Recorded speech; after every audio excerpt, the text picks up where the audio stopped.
আমি on camera বলছি, পশ্চিম বাংলায় যে সরকারটা এসেছিল 2011-তে তৃণমূলের সরকার, সমস্তটাই বিজেপির সহযোগিতা নিয়ে। যদি আমি ভুল বলি, আমার বিরুদ্ধে মানহানি মামলা করতে বলো মমতা ব্যানার্জি, অভিষেক ব্যানার্জিকে আমার বিরুদ্ধে করতে বলো। পারবে না, কারণ সিম্বলটা কোথা থেকে পেয়েছে একটু একটু ভাই পড়াশোনা করেছি তো, খুঁজে বার করে দেবো। আরো ভান্ডা তখন তখন বেলুন পুরো লিক করে দেবো।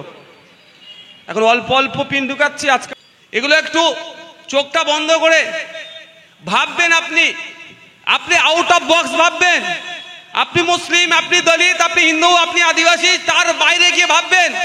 বর্তমান সময়ে ভারতবর্ষের পশ্চিমবাংলার অবস্থাটা নিয়ে ভাববেন যে আজকে আমরা কোন জায়গায় দাঁড়িয়ে আছি। শুধুমাত্র যখন আমরা প্রশ্ন করছি আমার খিদে লেগেছে ভাত দাও, আমি পড়াশোনা করছি আমার চাকরি দাও, আমি আমার শস্যের মূল্য পাচ্ছি না কেন, উৎপাদিত ফসলের মূল্য পাচ্ছি না কেন, তখনই আমার সামনে ধর্মটাকে এনে দাঁড় করিয়ে দিচ্ছে। আমরা এটার বাইরে গিয়ে একজন ছাত্র পড়াশোনা করার শেষে যারা চাকরি পায় তার দাবি তুলছি, একজন শ্রমিক তার শ্রমের মূল্য যাতে পায় তার দাবি তুলছি, একজন কৃষক তার উৎপাদিত ফসলের যাতে সঠিক দাম পায় তার দাবি আমরা তুলছি। এই জন্য আমাদের সাথে তাদের পার্থক্য হচ্ছে। তাই বন্ধুগণ, বিভিন্ন সমাজের মানুষ আছেন, মার্কেট আজকে ভারতবর্ষ নয় পৃথিবীর মানুষও জানে। আর আপনাদেরকে বলে রাখি, যারা ধর্মে মুসলিম তাদের উদ্দেশ্যে বলছি, এটা হিন্দু মুসলমানের লড়াই নয়, এটা দেশের ঐতিহ্যকে যারা ধ্বংস করেছে সেই সমস্ত সংবিধান বিরোধী মানুষের বিরুদ্ধে, যারা সংবিধানকে ধ্বংস করেছে তাদের বিরুদ্ধে ধর্মপ্রাণ সাথে সাথে সংবিধান প্রেমী মানুষের লড়াই। কিন্তু বিজেপি চাইছে এই বাবরি মসজিদটাকে সামনে রেখে আমরা ওরা রাজনীতি করব। বিজেপি চাইছে এই বাবরি মসজিদকে সামনে রেখে হিন্দু মুসলমানের রাজনীতি করব।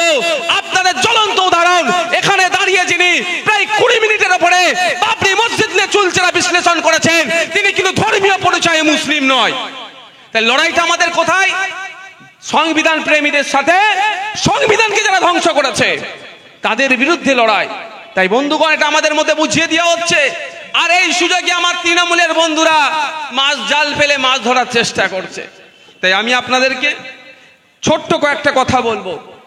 বাবরি মসজিদকে কত সালে শহীদ করেছে? 1992-এ। 1992 বললে আপনারা বুঝতে পারবেন না, একটু আগিয়ে যেতে হবে। কেন ওই সময়টাকে বেছে নিল? কেন ওই তারিখটাকে 6 ডিসেম্বরকে বেছে নিল? এর মধ্যে একটা গভীর গবেষণা আছে, গভীর ষড়যন্ত্র আছে। 6 ডিসেম্বরকে বাবা সাহেব আম্বেদকর, আধুনিক ভারতের যিনি রূপকার ছিলেন, এই যে বলার স্বাধীনতা পাচ্ছি, এই যে চলার স্বাধীনতা পাচ্ছি, এই বাসস্থানের স্বাধীনতা পাচ্ছি, যে কথাই বলতে পাচ্ছি, সেটাই বাবা সাহেব আম্বেদকরের নেতৃত্বে 2 বছর 11 মাস 18 দিন ধরে অক্লান্ত পরিশ্রমের ফলে যে সংবিধান পেয়েছি তার ক্ষমতাতে আমরা বলছি। সেই বাবা সাহেবের প্রয়াণ দিবস ছিল। সারা ভারতবর্ষের মানুষ জাঁকজমক ভাবে তার প্রয়াণ দিবসটাকে আমরা পালন করে আসছিলাম 1956-এর পর থেকে। অনেকের ঈর্ষা হলো, অনেকের রাগ হয়েছে যে বাবা সাহেব আম্বেদকর কাদের কথা বলেছে? সব সময় পিছড়ে বর্গের কথা বলতেন। যে বাবা সাহেব আম্বেদকর যখন স্কুলে গিয়েছিলেন তাকে পেছনের দিকে বসিয়ে রাখা হয়েছিল শুধুমাত্র তার জাতের কারণে, তার ধর্মীয় পরিচয়ের কারণে। সেই বাবা সাহেব আম্বেদকর এই জাতের অস্পৃশ্যতা, বর্ণগত লড়াইকে মুছে দিয়ে এমন সংবিধান দিয়েছিলেন যে সংবিধানে দলিত, আদিবাসী, হিন্দু, মুসলিম নির্বিশেষে সকলের সমান অধিকার দিয়েছিল। এই বাবা সাহেব আম্বেদকরের জন্মদিনটাকে কিভাবে পালন হবে? জাঁকজমক ভাবে পালন করছে। অনেকের কষ্ট হয়েছিল, ওটাকে ধ্বংস করতে হবে, ওটাকে আটকাতে হবে। সেই দিন জন্যই 6 ডিসেম্বরটাকে বেছে নেওয়া হয়েছে।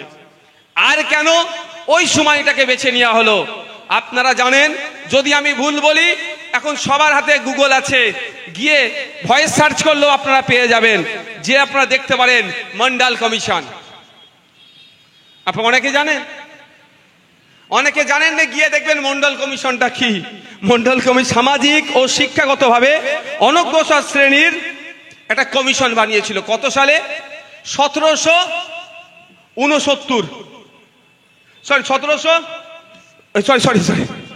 1979 সালে মন্ডল কমিশনকে গঠন করা হয়েছিল। আমি যখনই লিখছিলাম দেখবে আমার খাতায় 7টাকে কাটা হয়েছে, তখনই আমার কনসেন্ট্রেট না 7-এ চলে গিয়েছিল। নোট ডাউন যেখানে করেছি এখানে 7টাকে কেটে 9 করেছি।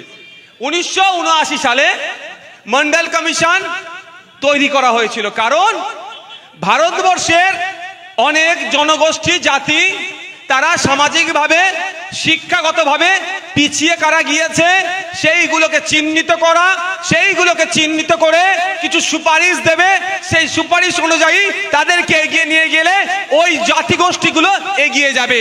ঠিক যেভাবে 2006-7-এর দিকে আমরা কি পেয়েছিলাম, ভারতবর্ষের মুসলমানরা পশ্চিমবাংলার মুসলমানদের জন্য সাচার কমিটি একটা রিপোর্ট বার করেছিল, তার সাথে সাথে কি দিয়েছিল, কিছু সুপারিশ দিয়েছিল যে এইগুলো করলে মুসলমানরা শিক্ষা, স্বাস্থ্য, কর্মসংস্থানে এগিয়ে যাবে, এই জায়গায় মুসলমান আছে, এইগুলো করলে এগিয়ে যাবে। এটা সাচার কমিশন বা সাচার রিপোর্ট। ঠিক একইভাবে 1979 সালে মন্ডল কমিশনকে দায়িত্ব দেওয়া তৈরি হয়েছিল অনগ্রসর বৃহত্তর হিন্দু সমাজের কে কোথায় আছে সেগুলো খুঁজে বার করা। মন্ডল কমিশন 1980 সালে রিপোর্ট পেশ করেছিল, ভারতবর্ষে 3743টি জাতিকে চিহ্নিত করেছিল। এই 3743টি জাতির মধ্যে ম্যাক্সিমামটাই আমার হিন্দু সমাজের, ধর্মীয় পরিচয় তাদের হিন্দু, গুটি কয়েক মুসলিম ছিল। ঠিক কেমন গুটি কয়েক মুসলিম বলবো, খারাপ লাগবে না তো কারো? এখন পশ্চিমবাংলায় সরকারি চাকরিতে ঠিক যেভাবে গুটি কয়েক মুসলমানকে খুঁজে পাওয়া যায়, সেই সময় যে কমিশন তৈরি হয়েছিল 3743টাতে ওই রকম গুটি কয়েক ছিল, তাও আমি ধরে নিচ্ছি তৈরি হয়েছিল। তাদের রেকমেন্ডেশন কি ছিল? সাচার মন্ডল কমিশন কি দাবি রেখেছিল, যেভাবে বৃহত্তর হিন্দু সমাজের মানুষ পিছিয়ে আছে সামাজিকভাবে, শিক্ষাগতভাবে, চাকরি বাকরিতে, এদেরকে যদি আপলিফমেন্ট করা যায়, এদেরকে যদি এগিয়ে নিয়ে যাওয়া যায়, তাহলে এই পিছড়ে বর্গের হিন্দুদের কথা বলছি আমি, এই কমিশন যাদের কথা বলেছিল, এই পিছড়ে বর্গের হিন্দুদেরকে 27% রিজার্ভেশন দিতে হবে। এটা 1980 সালে রিপোর্ট হয়েছিল। কিন্তু দুর্ভাগ্যের বিষয়, আজকে যারা বিজেপির নেতারা বেশি হই হই করছে, তাদেরকে জিজ্ঞাসা করবেন 1980 সালে আপনাদের দল তৈরি হয়েছিল, আর 1990 সালে যখন এটা ইমপ্লিমেন্ট করার চেষ্টা করেছিল, সেই সময়ের অপদার্থ প্রধানমন্ত্রী বলবো আমি, তাদের এই ইমপ্লিমেন্টটা অনেকের গায়ে লেগেছিল। এটাকে বন্ধ করার জন্য, এ থেকে মাইন্ডকে ডাইভার্ট করার জন্য 100 জন চাকরি করলে 27 জন পিছড়ে বর্গের হিন্দু চাকরি করবে, অনেকের অসুবিধা হয়ে গেছিল। সেই জন্য হিন্দু মুসলমানের খেলা তৈরি করার জন্য বাবরিটাকে শহীদ করলো, ধর্মীয় অধিকার টান নিয়ে নিল। কমিশনটা তৈরি হয়েছিল, কমিশনের রেকমেন্ডেশন কি ছিল? 100 জন সরকারি চাকরি করলে 27 জন পিছড়ে বর্গের হিন্দুকে সরকারি চাকরি দিতে হবে, তাই তো নাকি দাদা? কিন্তু এটাতে কাদের অসুবিধা হলো? যারা আজকের দিনে জাতিভিত্তিক জনগণনা করছে না। আমাদের বক্তব্য এখানে, আপনি তো বলছেন দলিতকে খুব ভালোবাসেন, আপনি তো বলছেন আদিবাসীকে খুব ভালোবাসেন, আপনি তো বলছেন মুসলিমকে খুব ভালোবাসেন, ভালোবেসে তো চোখে বাম দিয়ে কেঁদে হাওড় হয়ে যাচ্ছেন।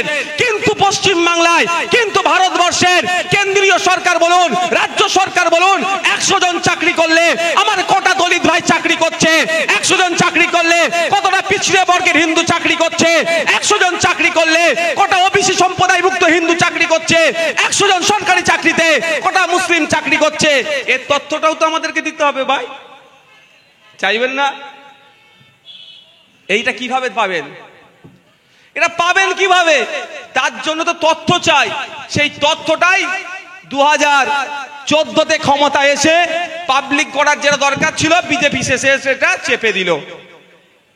আজকে বিজেপির ভোট ব্যাংক যেখানে, যে পাড়াতে, সেই পাড়ার হিন্দু ভাইদের চাকরি না পায়, 27% সংরক্ষণ না হয়, তারা না জানো 100 জনের মধ্যে 27 জন পিছড়ে বর্গের হিন্দু না চাকরি পায়, ওবিসি যারা আছেন তারা না পাওয়ার জন্য বাবরি মসজিদকে শহীদ করে, দীর্ঘদিনের টার্গেট ছিল, ওই সময়ে শহীদ করে হিন্দু মুসলমানের দিকে খেলা নিয়ে চলে গেল, আর কোর্টে মামলা ফাইল করে দিল যে এটা মানা যাবে না। ইন্দ্র সাহানি নামে এক ব্যক্তি 1991 সালে কোর্টে মামলা করে দিল। একটু ভাবতে হবে, একটু আমাদেরকে বুঝতে হবে যে আজকে আমাদের আসল ইতিহাসটা কি, কেন ওই সময়টাকে বেছে নিল, কেন ওই দিনটাকে বেছে নিল। যদি রাজ্যে ফিরে আসি বুঝতে পারবেন কিভাবে আরএসএস বা সংঘ পরিবার সময়কে তারা কাজে লাগায়। আপনারা জানেন 2006-07 দিকে সাচার কমিটির সুপারিশ, সাচার কমিটির রিপোর্ট যখন পাবলিক ডোমিনে চলে আসলো, সমাজে যখন চলে আসলো, মুসলমানদের শিক্ষা, স্বাস্থ্য, কর্মসংস্থানে যখন মুসলমানরা পিছিয়ে যখন চিৎকার করলো রিপোর্ট দেখে, তখন কিন্তু সেই সময় বামফ্রন্ট সরকার তৎপর হয়ে গিয়েছিলেন। সেই সময় তৎপরতার সাথে আনএডেড, এডেড থেকে শুরু করে বিভিন্ন এমএসকে থেকে শুরু করে মুসলিম ছেলে মেয়েদেরকে শিক্ষিত করার জন্য বিভিন্ন জায়গায় শিক্ষা প্রতিষ্ঠান দিতে শুরু করেছিল এবং বোর্ড বানিয়ে সেখানে নিয়োগ করার চেষ্টা করছিল। যখন রিপোর্ট সামনে চলে এসেছে বামফ্রন্ট সরকারের, এখন এদের বন্ধু, একসাথে আমরা উপনির্বাচনে লড়াই করেছি, একটু বলেও রাখি বন্ধুদের কথা, যারা বামপন্থীরা কি ভাবলেন বা বামফ্রন্ট সরকার, যে তাদেরকে যখন প্রশ্নের সম্মুখীন হতে হলো তখন এখানকার পশ্চিমবাংলার পিছিয়ে বর্গের হিন্দু মুসলমানদের জন্য দেওয়া শুরু করলো। তখন এই সংঘ পরিবার বা মমতা ব্যানার্জির সহ্য হলো না, একে সরকারে ফেলতে হবে। সেই সময় অর্থ দিয়ে, বল দিয়ে, প্রশাসন দিয়ে সব রকম ভাবে পাম্প করিয়ে 2011 সালে নতুন সরকার নিয়ে আসলো। কি স্লোগান দিয়েছিল? মুসলমান খাতরে মে হ্যায়, মুসলমানদের বিপদ থেকে উদ্ধার করতে হবে। আমি দায়িত্ব নিয়ে বলছি 2011 সালে সরকার 100 জন সরকারি চাকরি করলে সেই সময় এসে দাঁড়িয়েছিল 4 জন কি 5 জন মুসলিম। এরা 13 বছর পশ্চিম বাংলাতে তৃণমূলের সরকার চলছে, মুসলমানকে বাঁচাবার নাম করে ক্ষমতায় এসে 100 জন সরকারি চাকরি যদি এখন খুঁজে যায়, একজনকেও মুসলিম খুঁজে পাওয়া যাবে না। তাহলে কি করলো? ওখানে 1992 এর বাবরি শহীদ করে দাঙ্গা করে দিল। তাহলে আমার হিন্দু ভাইরা যে ক্ষমতাটা, যে চাকরিটা পেত, সেটা বন্ধ হয়ে গেল। এখানে 2011 সালে সরকারকে পরিবর্তন করিয়ে দিয়ে যার আগে সরকার পরিবর্তন করতে গেলে সবটা বিজেপির সহযোগিতা করে। আমি অন ক্যামেরা বলছি, পশ্চিম বাংলায় যে সরকারটা এসেছিল 2011-তে তৃণমূলের সরকার, সমস্তটাই বিজেপির সহযোগিতা নিয়ে। যদি আমি ভুল বলি, আমার বিরুদ্ধে মানহানি মামলা করতে বলো মমতা ব্যানার্জি, অভিষেক ব্যানার্জিকে আমার বিরুদ্ধে করতে বলো।